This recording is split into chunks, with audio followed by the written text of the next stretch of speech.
Padawans, nos últimos dias a internet não fala de outra coisa, né? A comunidade científica está discutindo um possível estudo sobre estruturas que foram descobertas embaixo das pirâmides lá do Egito. Na verdade, embaixo da pirâmide de Khafre, que é a pirâmide ali do meio. O que supostamente foi descoberto, né? Uma série de estruturas cilíndricas que seriam uma espécie de pilares, mas que teriam comunicações, né? Esses pilares teriam comunicações com câmaras internas, câmaras ali subterrâneas embaixo das pirâmides, que abrigaria até uma grande cidade embaixo das pirâmides. Essas são as alegações dos cientistas que conduziram o suposto estudo. No vídeo de hoje, o que eu vou fazer? Eu vou mostrar para vocês o que foi dito pelos cientistas e fazer a análise de todo esse material e colocar vocês à parte, né? O que realmente é verdade e o que é mentira, se é que existe alguma verdade, se é que existe alguma mentira nessa história toda, né? Então vocês já sabem aqui a forma como eu trabalho, né? E eu vou realmente conduzir essa análise aqui de forma totalmente técnica. Aliás, eu não sei se vocês sabem, né? Eu já mencionei isso aqui algumas vezes, mas é sempre bom repetir, ainda mais um assunto como esse. Eu sou professor universitário, eu acho que várias pessoas que me acompanham aqui sabem. E a matéria, uma das matérias, né, que eu leciono dentro do ensino superior é justamente metodologia da pesquisa científica. Então, eu vou fazer aqui a minha análise técnica sobre a qualidade desse estudo. Afinal, é justamente o ramo, né, dentro ali do ensino superior que eu cuido, né? Então dá para conduzir uma análise técnica do que realmente existe ali por baixo da pirâmide de Khafre. Bora lá!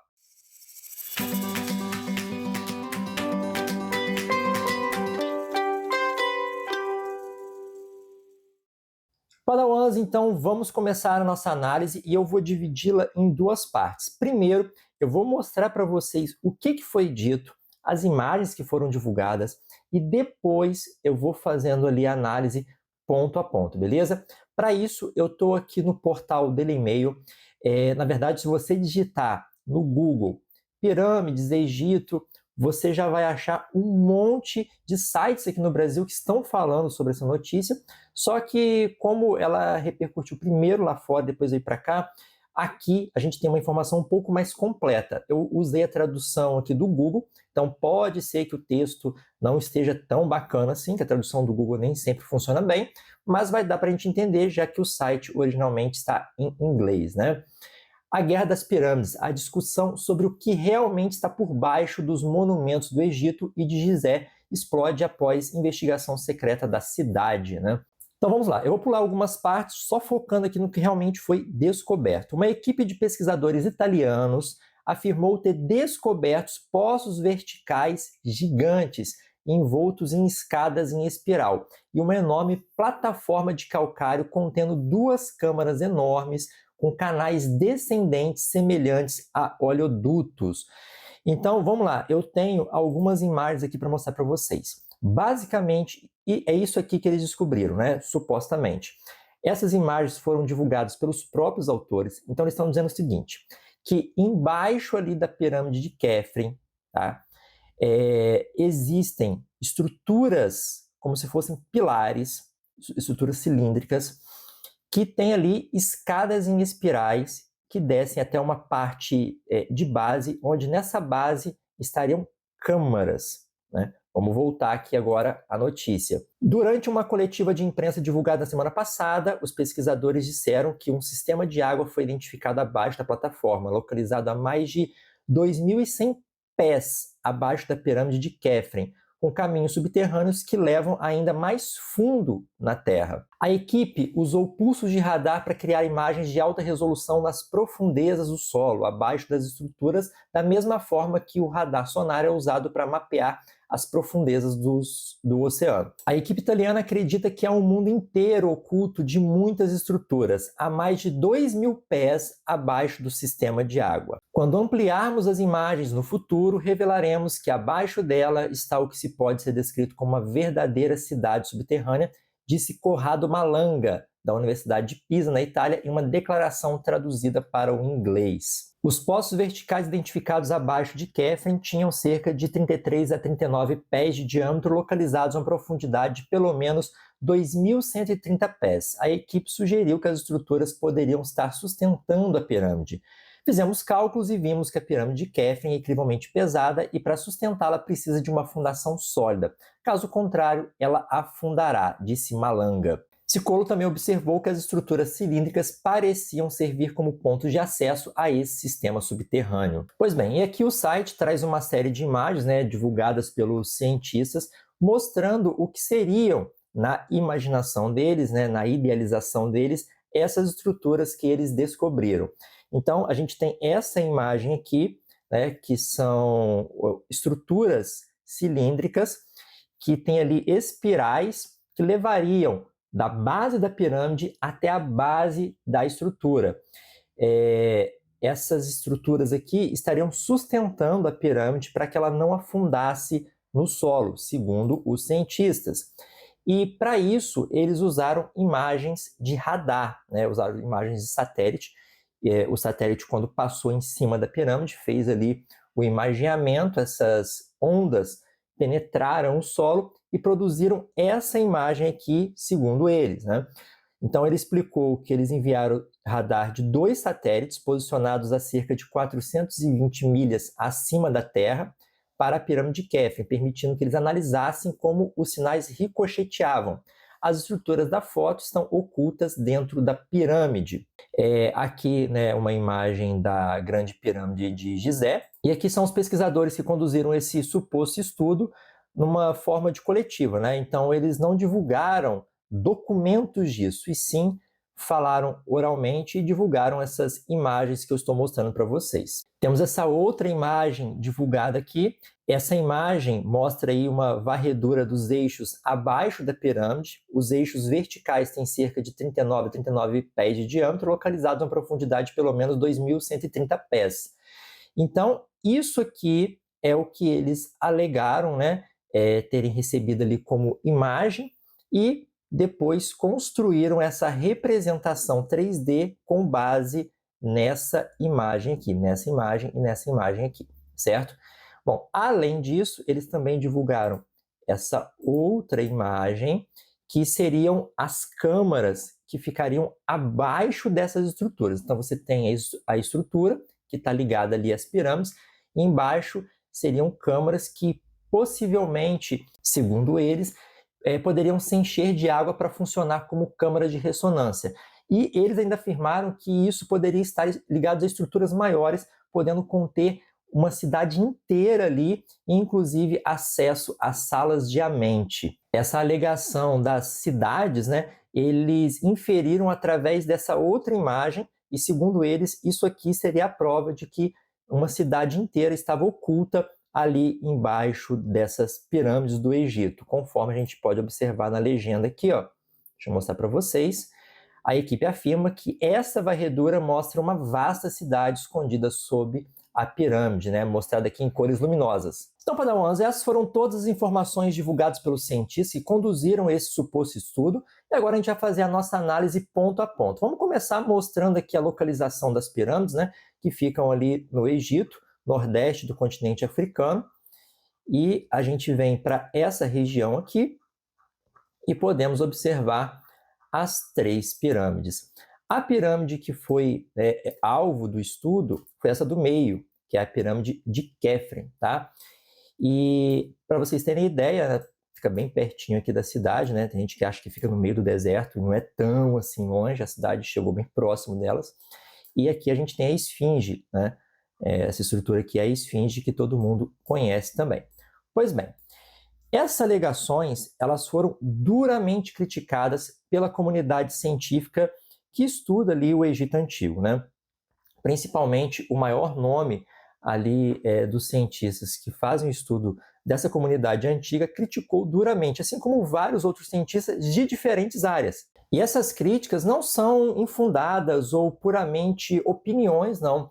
Elas são críticas devido aí a vários problemas metodológicos e limitações técnicas que esse estudo tem. né? Então, na verdade, os cientistas analisaram ali uma série de fragilidades, e cientistas de diferentes áreas, desde aí de especialistas em Egito Antigo até especialistas naquele tipo de radar que eles utilizaram para fazer as imagens aqui do interior, da parte subterrânea, na verdade, da pirâmide de Khafre. E analisando todas as informações apresentadas pelos cientistas, eu fiz uma série de apontamentos com erros, limitações metodológicas, limitações tecnológicas do que foi apresentado pelos cientistas. O primeiro ponto é que esse estudo, essas informações, esses dados, eles não foram divulgados numa revista científica. Sim, a gente não está fazendo aqui a análise de um artigo científico. Não existe um documento, um artigo científico publicado em nenhuma revista por esses cientistas sobre essas informações, sobre esses dados que eles estão alegando. Professor, mas como que isso então foi parar na internet? Como que esses dados se tornaram públicos? Porque os cientistas fizeram uma conferência, né, uma espécie de coletiva de imprensa ali, e divulgaram isso de forma oral. Então aí já está o primeiro problema. Uma pesquisa científica, para ser considerada científica, ela precisa passar por todas as etapas da metodologia científica. A última etapa é a publicação desse artigo, desses dados, numa revista de qualidade com reconhecimento internacional. Aqui no Brasil a gente usa a classificação do Qualis, né? Então, um estudo desse porte, ele tem que estar publicado numa revista Qualis A. Se for uma revista de qualificação inferior, ela nem teria validade científica, ela nem seria considerada pela comunidade científica como um estudo de relevância, afinal, você não teria revisão por pares, né? O que é a revisão por pares? É quando outros cientistas, sem ser os que conduziram o estudo, pegam todas aquelas informações e conferem para ver se é verdade. Porque uma coisa é você, autor do estudo, falar que achou alguma coisa. Outra coisa são outras pessoas, né, outros cientistas da mesma área ali, engenheiros, egiptólogos, historiadores, né, arqueólogos, pegarem esses estudos, analisarem todos os dados e confirmarem para ver se aquela hipótese desenvolvida pelo estudo e a conclusão que os cientistas chegaram, para ver se elas estão batendo, para ver se são verdade. Isso é revisão por pares. Isso você obtém através da publicação numa revista científica, principalmente de Qualis A.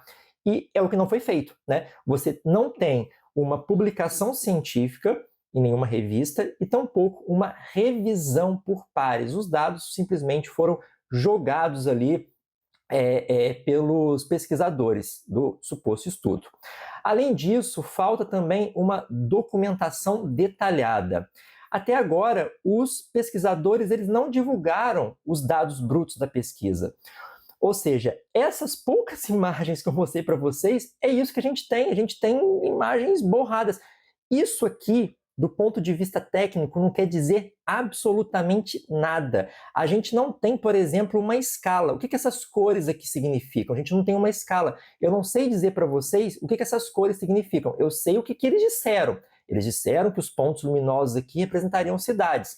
Mas tá, isso aqui está representando o quê? É uma análise física? É uma análise química? É uma análise de estrutura? Que tipo de gradiente técnico existe aqui nessa imagem para ter essa validação? A mesma coisa essas outras imagens. Professor, a gente está vendo o que aqui? Uma anomalia térmica, uma anomalia física, uma anomalia química? Que tipo de imagem foi gerada ali? Essas imagens elas estão sem escala, sem legenda. Então, são cores que a gente não consegue saber do que se trata, porque não tem informação técnica, não tem dado bruto. Quando você gera uma imagem disso aqui, pessoal, o que a gente tem ali no computador, né? Quando você pega a imagem do radar, você tem duas informações.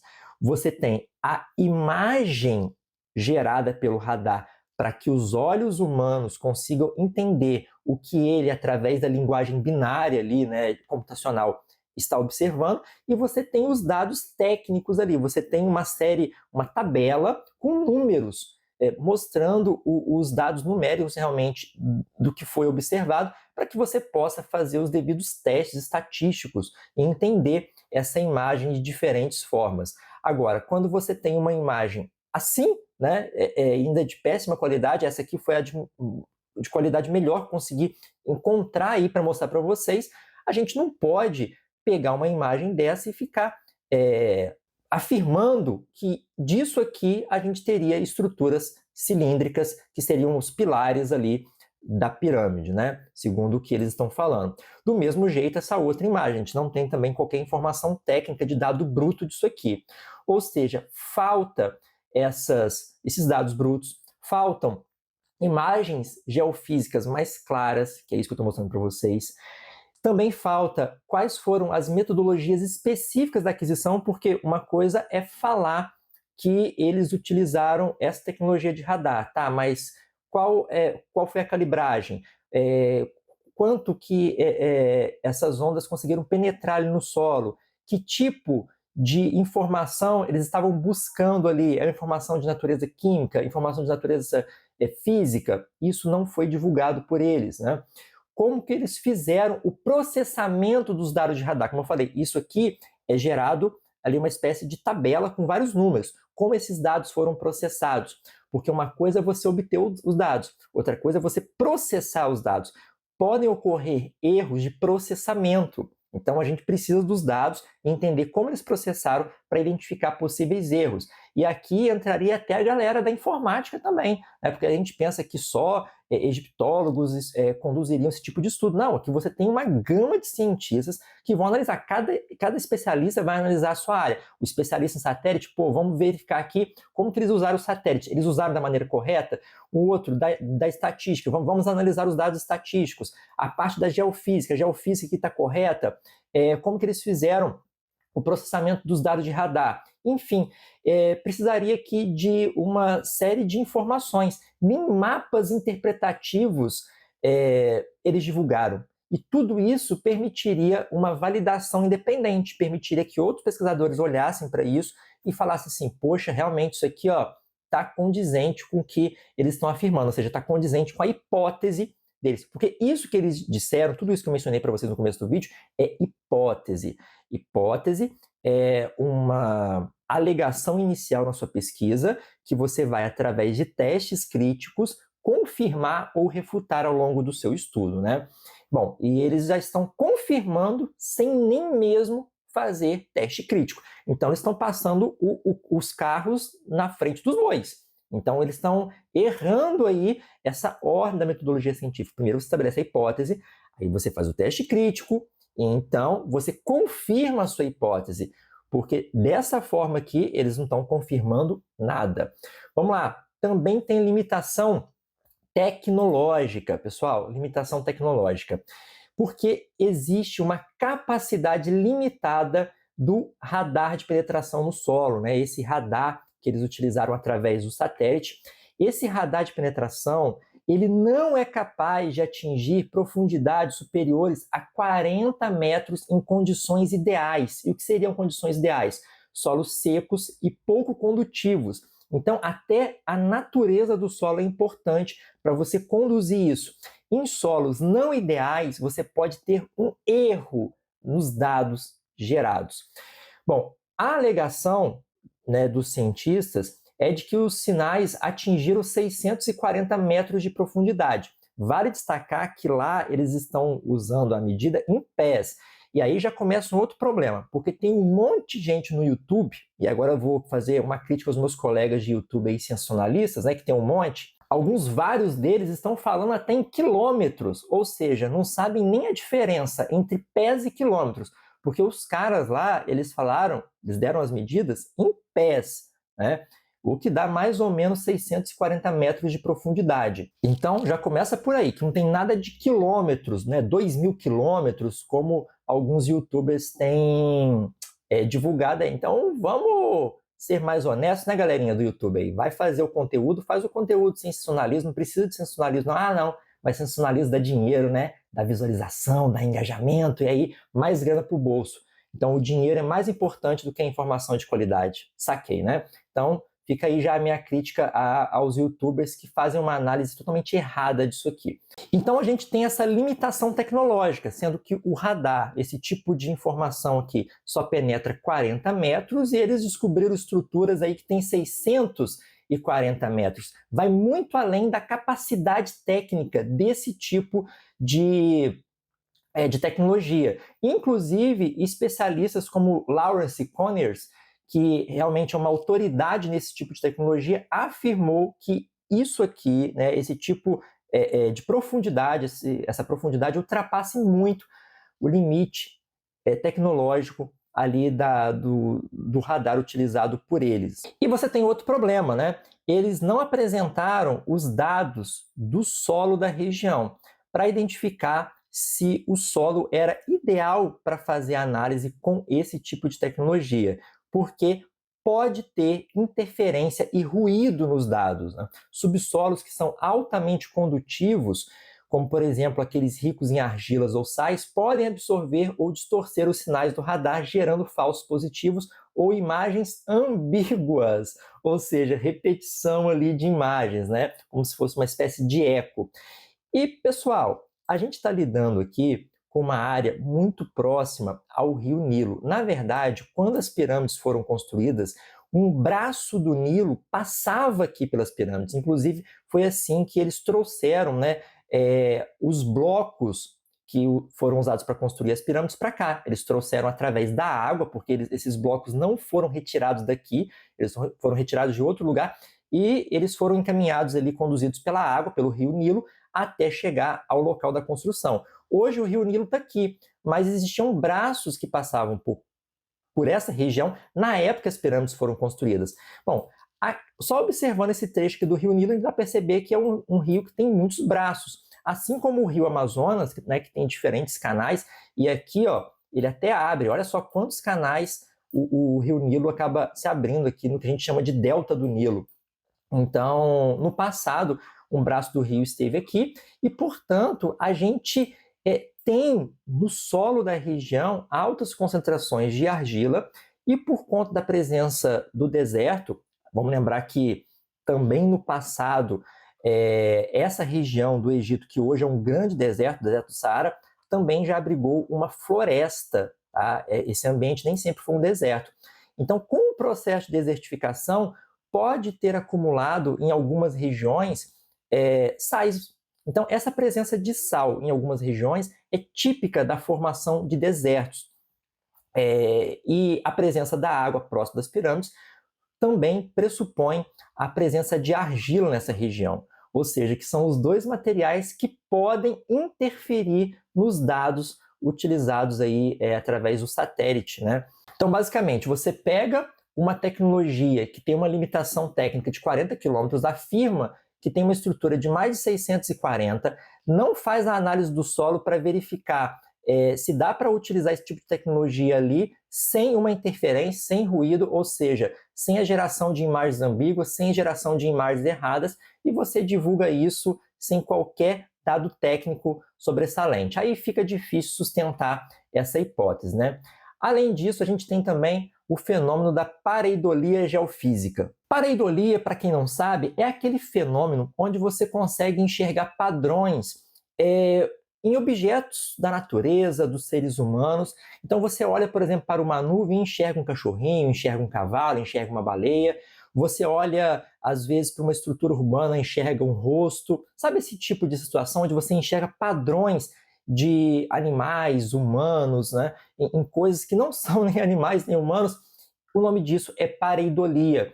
E isso até está impregnado aí no nosso, né, sistema evolutivo. Por quê? Quando a gente caminhava pela mata, por exemplo, era fundamental que identificássemos rostos, né, de predadores de forma muito acelerada. Então, no meio daquela confusão de mata, você tinha que identificar, por exemplo, o rosto de uma onça. Isso era essencial para a nossa sobrevivência. E isso acabou ficando com a gente. Então, a gente tem esse costume mesmo de olhar para um objeto e enxergar, nossa, aquela nuvem ali parece um cavalo. E isso pode ter acontecido aqui. Os pesquisadores, eles podem ter tido uma interpretação subjetiva de formações naturais, ou seja, eles podem estar cometendo essa pareidolia. Eles estão enxergando padrões reconhecíveis como poços e câmaras. Aí deixa eu voltar na imagem que eu mostrei isso para vocês. Então eles podem olhar para isso aqui e falar, nossa, isso aqui ó, são cilindros. Então eles olham para uma imagem como essa, considerando que essa imagem seja verdadeira, que realmente eles conseguiram isso do radar, porque como eles não apresentaram dados nenhum, isso aqui, inclusive, pode ser falso, tá? Eles podem ter forjado isso aqui. E aí eles vêm e disso eles enxergam isso. Tá? Agora, tem que forçar muito você pegar esse tipo de imagem e enxergar estruturas cilíndricas. Ah, professor, mas eu também estou enxergando. Pois bem, mas você também pode estar cometendo pareidolia. Além disso, quem disse que isso aqui precisa ser, vamos supor que esses dados aqui sejam reais, essa figura seja real, quem disse que isso aqui precisa ser realmente uma estrutura cilíndrica construída pelo ser humano? Às vezes isso aqui pode ser também algum tipo de estrutura cilíndrica rochosa, já que a região não tem só areia, tem um monte de rocha sedimentar também. Né? Então a gente pode estar lidando aqui com estruturas rochosas que já existiam ali e eles usaram essas estruturas rochosas, os egípcios, né, para construir a pirâmide em cima, como uma espécie de sustentação. E, inclusive, existem estudos que mostram que talvez eles tenham usado isso até para começar a construir a esfinge. Provavelmente essa estrutura você já tinha ali uma rocha pré-existente que tinha mais ou menos o formato da esfinge. Eles pegaram, esculpiram essa rocha exposta e acrescentaram ali rochas, acrescentaram os detalhes, pintaram, enfim, e a esfinge estaria pronta. Ou seja, usaram de um recurso que já existia ali, rochas pré-existentes, e terminaram o resto. Ah, professor, mas existem rochas tubulares assim, né, cilíndricas? Claro, um monte. Pesquisa aí depois a calçada dos gigantes.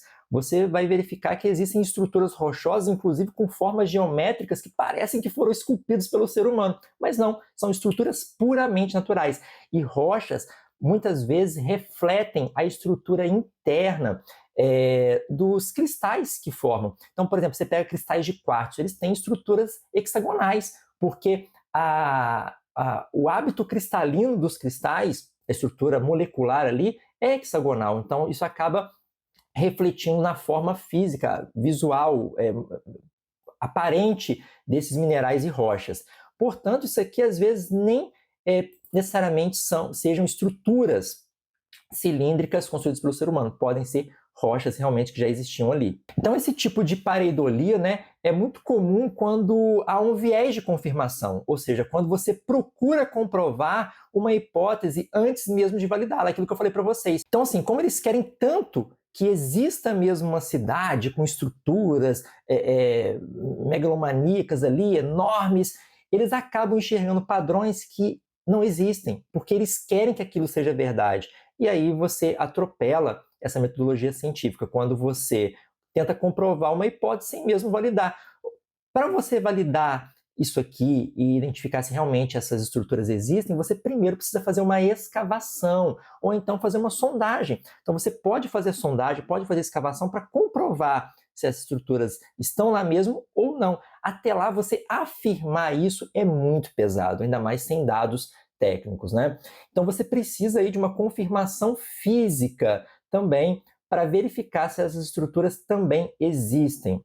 Além disso, nas alegações dos cientistas, eles fizeram referências às salas de Amente. E que são as salas de Amente, né? São os sagões ali, onde, segundo a mitologia egípcia, as almas eram julgadas antes de seguir aí para o pós-vida. Então a gente está falando aqui, né, de algo mitológico, algo mítico. Eles estão relacionando pesquisa com mitologia. Uma coisa é você estudar a mitologia do Egito e entender como funcionava essa mitologia. Isso é um campo de estudo sério, né? Como funcionava a mitologia grega, romana, egípcia. Agora, você afirmar que embaixo das pirâmides era o local físico das salas de Amente, é como eu, como católico, né, afirmasse, não, porque ali mais ou menos na órbita da estação espacial é onde fica o céu. Entende? É como você mistura as duas coisas, está misturando ciência, nesse caso nem é com religião, é com mitologia. aí o negócio fica mais complicado, né, meu amigo? Porque você não pode misturar as duas coisas. Você estudar mitologia, entender a mitologia é uma coisa. Agora, você afirmar ali que esses espaços, essas câmaras, são as salas de mente, é muito complicado, né? Então, você relacionar dado científico com coisa esotérica enfraquece a credibilidade do estudo pra caramba. E isso aproxima essa narrativa mais da pseudociência do que um trabalho técnico com fundamentos sólidos, né? É uma arqueologia fantástica. É igual o pessoal que fica falando que as pirâmides foram construídas por ET. Então, você cai nesse mesmo escopo. Se você fica afirmando isso, né, que você tem ligação ali com salas mitológicas, então você acaba descredibilizando mais a sua imagem. E além disso, você ainda tem conflito de interesses, né, e histórico sensacionalista dos pesquisadores. Para vocês terem ideia, houve participação de pesquisadores ligados à teoria da conspiração. O Corrado Malanga, por exemplo, né, ele tem uma trajetória ligada à ufologia e à crença em abduções alienígenas. Então, o cara, ele já, né, fala sobre ufologia, fala sobre abdução, que é assim, ele tem o seu ramo de pesquisa técnica, mas ele fala sobre isso também.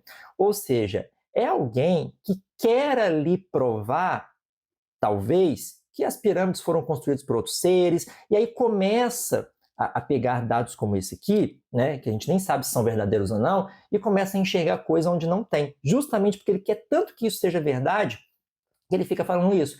Além disso, pessoal, tem outra coisa, cientista também é ser humano. E o que o ser humano quer, né, na maioria das vezes? Quer fama e dinheiro. Então, uma descoberta como essa daria muita fama para o cara, daria muito dinheiro, ele ganharia muito dinheiro dando palestra, escrevendo livros. Então, mesmo esses 15 minutos de fama, ele já vai conseguir uma boa grana com quem acredita nisso aqui, né? Então, ele já vai conseguir dar palestra, ele já vai participar de grupos de pseudociência. Então, ele nem precisa que esse estudo agora seja divulgado, porque ele já vai ficar rico com isso. Então, isso aí já tira a credibilidade do cara também. E ainda tem o outro cientista, que é o Armando May, que tem histórico de publicações voltadas para interpretações simbólicas e não acadêmicas das pirâmides. Então, assim, com a participação desses cientistas, que têm aí interesses de conflitos por participarem de teorias da conspiração que nunca foram comprovados, porque esses caras falam isso, mas cadê o artigo científico? Cadê a comprovação? Né? Isso não existe. Então, a gente fica preocupado quanto à objetividade científica dos envolvidos na pesquisa, né? São profissionais que acabaram conduzindo suas pesquisas para lados não convencionais, e quando eu falo de pesquisa, não é pesquisa séria não, tá, gente? Porque, assim, você falar que alienígena construiu a pirâmide, né, é uma coisa, falar até papagaio fala. O negócio é você apresentar os dados, apresentar provas, apresentar um artigo científico. Eu não acredito que eu estou falando isso. Até falar isso dá uma certa vergonha, dá uma certa... dá um engasgo aqui na garganta falar que as pirâmides foram construídas por aliens, né? Gente, eu não sei por que algumas pessoas têm tanta dificuldade em aceitar a capacidade humana. Nós temos uma capacidade de construção e tecnológica incrível. Por que tentar retirar o mérito dos seres humanos, né? Então, olha só, veja se isso faz sentido. Na minha cabeça não entra.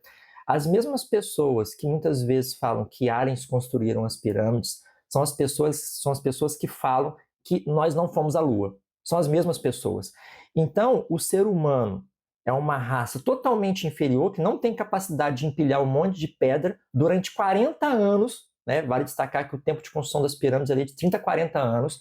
Durante 40 anos, empilhar um monte de pedra e fazer uma pirâmide, a gente não tem essa capacidade, né, segundo eles.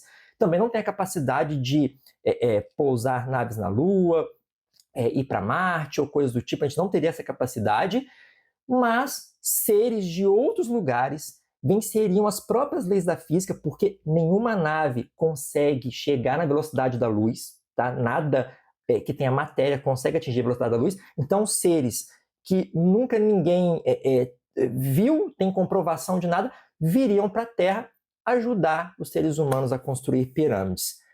Para mim não faz sentido nenhum isso. Por que você despreza a capacidade tecnológica do ser humano e coloca uma capacidade tecnológica ultra avançada que ultrapassa até as limitações da física. Eu não estou falando de limitação tecnológica, estou falando de limitação da física. Uma coisa é a limitação tecnológica, outra coisa é você ter limitação física.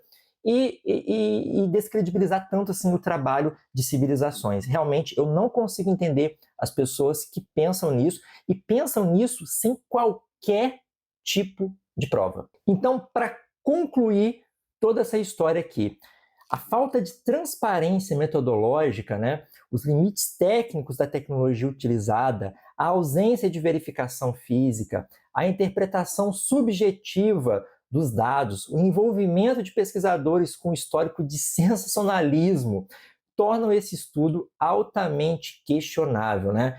Então, essa ideia de que existe uma cidade subterrânea ali, ela está refutada. Isso aí é a interpretação dos caras, e isso precisa ser comprovado depois da publicação devida num artigo, numa revista científica de qualidade, o artigo ser revisado por pares, forem feitas escavações, forem feitas sondagens. E assim, na verdade, vamos fazer uma outra consideração. Se esses dados estiverem corretos, tá? Se não tiver nenhum tipo de erro aqui, o que eu duvido diante de todas as fragilidades que eu mostrei para vocês, não quer dizer que os caras estejam totalmente errados também não, porque podem sim existir estruturas ali na base da pirâmide, né? Pequenas câmaras, pequenos pilares de sustentação, e inclusive os grandes especialistas em Egito Antigo, eles afirmam que sim, essas estruturas elas podem existir ali. Os cientistas que estão ali confrontando esses outros do estudo, eles disseram isso, disseram que sim, podem existir sim pequenas estruturas de sustentação, algumas câmaras abaixo ali da base da pirâmide, o que já foi encontrado em pirâmides menores, inclusive. Então podem sim existir algum tipo de estrutura ali construída pelos próprios egípcios abaixo da pirâmide, mas nada de cidade enorme, cidade com mais de 2.000 quilômetros de profundidade, câmaras enormes que serviam como ressonância através do acúmulo de água, ou então câmaras ligadas à mitologia, nada disso. E sim, estruturas compatíveis com a tecnologia dos egípcios na época, compatível com a estrutura arquitetônica das pirâmides. Isso pode sim existir e, inclusive, muitos pesquisadores sérios utilizam diversas formas aí, de interpretação de dados, né, para tentar achar essas estruturas que ficam ali na base da pirâmide. Então, olha só, seria muito bacana se ao invés de propor histórias fantásticas, os caras conduzissem realmente estudos para tentar achar, né, o que realmente tem ali embaixo de forma técnica e sem essa megalomania de querer dizer que tem uma cidade inteira lá. Vale falar aqui, por exemplo, de quando eu desmenti a história de Ratanabá. Vocês lembram da história de Ratanabá aqui no Brasil? Que supostamente descobriram a cidade do ouro, não sei o que e tal. Então, cidades na Amazônia são reais, né? Vários estudos já apontam para que existiram sim cidades ali na região amazônica, tanto brasileira quanto a Amazônia internacional. Só que elas não são cidades míticas, cidade do ouro, com alta tecnologia ou coisa do tipo. Não, eram cidades compatíveis com as tecnologias, com a infraestrutura, com a arquitetura da época. Eram cidades comuns para a época e que hoje estão ocultas ali pela floresta. Ou seja, às vezes você pega algo que realmente existe e os caras conseguiram transformar isso numa lenda, num fato mítico, né? Mostrando estruturas que estão muito além até da capacidade técnica dos equipamentos de mensuração dos dados, né? Então aí realmente fica bem complicado defender isso. E, por exemplo, eles usaram esses dados de radar que tem uma penetração pequena, não dá para chegar lá embaixo onde eles disseram que toda essa estrutura estava localizada. Por que, por exemplo, não utilizaram dados sísmicos, né? Porque é assim que geofísicos conseguem fazer tomografias ali da câmara magmática de um vulcão, que está muito profunda, a câmara magmática está a 5 quilômetros. A gente consegue fazer imagens ali de uma profundidade maior utilizando os terremotos, porque os terremotos eles são os grandes produtores de ondas ali que conseguem percorrer o planeta inteiro. Inclusive foi assim que a gente descobriu as camadas do interior da Terra. Utilizando os dados sísmicos e através da interpretação dos dados sísmicos, a gente consegue saber a natureza química e física do que tem ali embaixo. Então, até a escolha metodológica desses caras é questionável.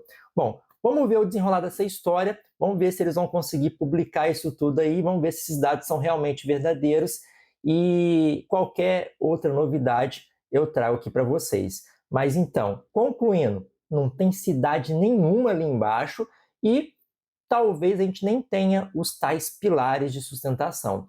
Mas é possivelmente que tenham ali alguns pilares, sim, se tudo que eles mostraram aqui for de alguma forma verdadeiro, mas tudo isso tem que ser realmente comprovado através de testes, principalmente escavação e de sondagem. Bom, Padawans, chegamos aqui ao final desse vídeo, um longo vídeo dessa minha análise técnica. Eu espero que vocês tenham gostado, tenham ficado aqui até o final e tenham entendido um pouco melhor de como funciona uma pesquisa científica de qualidade, né? Se você gostou desse conteúdo, então deixe seu like, comente e compartilhe com outras pessoas. Assim você ajuda na divulgação científica aqui no Brasil e ajuda o engajamento do canal. A gente precisa crescer cada vez mais e levar a informação científica de qualidade a cada vez mais brasileiros e outras pessoas que me acompanham de vários países do mundo.